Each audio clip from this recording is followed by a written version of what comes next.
Good morning, everybody.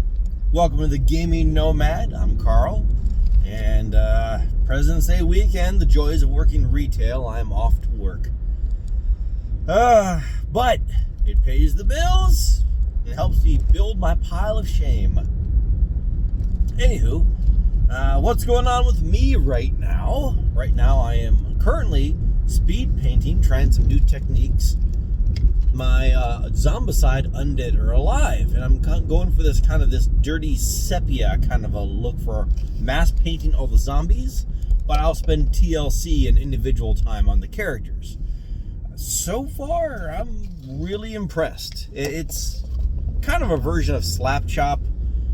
I'm not even gonna lay claim to this thing. Like, this is how I came up with this. No, it's like I saw someone else. They did an amazing monochrome Zombicide set, and they're like, it took me 2 hours to paint just the zombies, and it looked phenomenal. Like, you know, all blacks and grays, very monochrome. But the thing that popped was that all the bloody sections, like tore up pieces and mouths and, like, you know, guts and such, they stepped away from the monochrome and they used blood and gore effects, and so that really stands out. This has kind of led me into this. I was trying to copy that, but as I started using Army Painter dark tones and trying out some speed paints on another model, I kind of want to get another set of Zombicide just so I can do one in like Zombos in the Moonlight, you know, kind of an effect. But the ones I'm working on now have kind of taken on this whole sepia look, which I'm really, really loving. God, I love Deadlands. Deadlands, like, that's why the Western feel for the Zombicide is like right there with me. Like, I played a lot of Deadlands, and if you get the Paulo artist box, of course they're not the characters from Deadlands, winky face, but they're have a strong resemblance to some of the characters from Zombicide, or from Deadlands. It's been a lot of years playing that with a very good group of friends, until finally the military orders and the winds of change cast us off to all the different corners of America. But I would love to get my old group together and pull characters out of the game that resembled the characters we played most, and just see what would happen. Really looking forward to trying to make that happen at some point. Beyond that, let's see. Adepticon, right around the corner. Next thing I'll be painting will be for Adepticon. It's going to be Bloodfields. A group of friends of us all got together and decided that we are all going to play completely different factions within the game of Bloodfields. So everyone had to pick a different group. I'm playing the gnomes. I've always liked goblins and such, and the gnomes in this case are like fleshy little goblins. They're enthusiastic, they're mischievous, and they have devices that might be as dangerous to themselves as they are to their opponents. They even like little tiny Sherman tanks, despite this being steampunk. I mean, it's a little tiny Sherman tank. It's great. A single gnome climbs inside and yeah.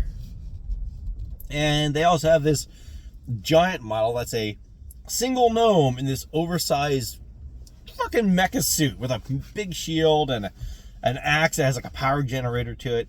I want to paint them up in this, I'm not sure if you'd call it dark gold or bronze or somewhere in between, but I want shiny brass as like the outside housing for a lot of the stuff, because it looks nice and, you know, pretty. And I want like that dark gold to be like most of the internal workings, and some iron here and there. Got to figure that out. I have a whole bunch of old style Warhammer Chaos Warriors that I'm going to be doing some test colors on, since, you know, they oh, here we go. Since they it's just armor plates, and I need to figure out what's what with my color choices. Aside from that, last but not least, Res Nova. I have a very warm and squishy spot in my heart for the game Warzone. because back in the day, when it first came out with Heartbreaker Miniatures, it was the Warhammer killer. It was really awesome. It was very dynamic. It wasn't the whole grimdark future. It's diesel punk, so it still is gritty. The idea that it was die 20s, not die 6s, and a roll of a 1 was a perfect success, and a roll of a 20 was, critical failure. And it actually had game effects. Things that if you put like a camouflage or a hidden token on models, you have to spend actions to try to spot them, to see them. So if you have snipers with silenced weapons in like a camouflage state, like inside like a forest or something, or in ruins, so long as they can claim cover, then they can put shots down range until someone has to waste actions somehow to spot them. And it just took, it was just great. I really do feel that the core game mechanic from it, all the way back in the 90s, is still solid. And with the exception of streamlining some clunky rules, because as they started expanding and releasing supplements, it got bloat, as we're all familiar with. Codex creep, if you want to call it something else. But yeah, it could definitely be streamlined and made to be competitive. Be a great alternative to Infinity. Though, to be fair, I like Infinity. I don't like fiddly bits. I don't like trying to glue a hand holding a machine gun on at the wrist and there's no other anchor points. It's like, especially when the model is all metal, so you're not fusing together the parts. You're relying on an epoxy or a super glue or something to be the medium to support it.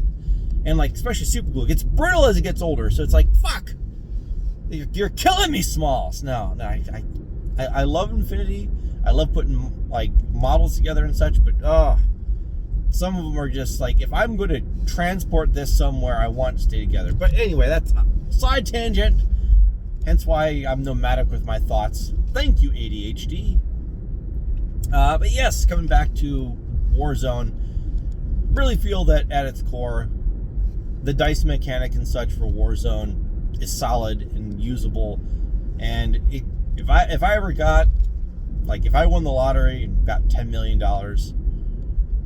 like, part of my retirement, like, that day would be, I'm going to buy the Warzone IP, and I'm going to bring it back to its original state and just streamline all the excess rules, update all the models, and I'm just going to see if it works. If people love it, great. If they don't, I can say I tried. Anywho, I've rambled. Thank you for listening or watching. Looking forward to seeing whoever's actually watching this at Adepticon. Oz and Chris, the night manager, and everyone else. It's going to be fun. It's going to be good. Right now, I am now clearing my throat and about to turn into a place for coffee. So, hopefully y'all are enjoying your President's Day weekend. But for all those in retail, say a prayer for us, or DoorDash us something, because we're stuck there working while y'all are watching videos of people driving to work.